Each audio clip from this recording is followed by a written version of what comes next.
is the child going to the school that he's supposed to go to? And what I mean by On a sunny Wednesday afternoon, 15 families who speak Swahili or Kinyarwanda are having their fifth of 6 weekly meetings where they live, the Beachmont Townhomes apartment complex, with Jefferson County Public Schools officials and 2 interpreters. It's called Family University, and really our goal is to meet our families where they are. This first round, we've been working with some of our Kinyarwanda and Swahili speakers, and so really kind of breaking down those barriers or some of the fears they may have of coming to a school building.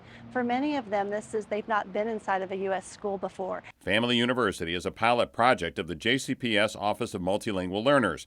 These sessions were coordinated with the help of the company that manages Beachmont Townhomes, whose 800 residents come from more than 20 countries. JCPS has about 20,000 multilingual learners, and often it's hard to communicate with the parents of those learners. And so since we have such a large number of international residents that live at our properties, we've partnered with JCPS Multilingual Learners Office to bring their staff here to our properties to communicate with our Kinyarwandan speaking residents about all the different nuances of learning how the school works for the very first time. At this session, family members, most of whom are from the Democratic Republic of Congo, are learning all about JCPS's transportation system, including whether their child is eligible to be bused to school or not. because we know for walkers, within about 30 minutes you can get frostbite, and so we wouldn't want that, and so we'll cancel school. But questions about other JCPS services pop up as well.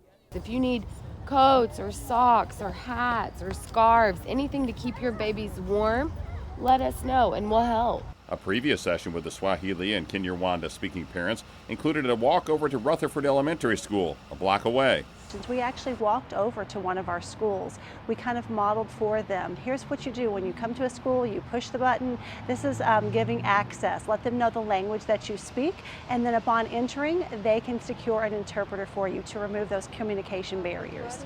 Mukakis Demarisi has children in middle and high school. Through an interpreter, she says the Family University sessions have been helpful. So there's a lot of information that she learned.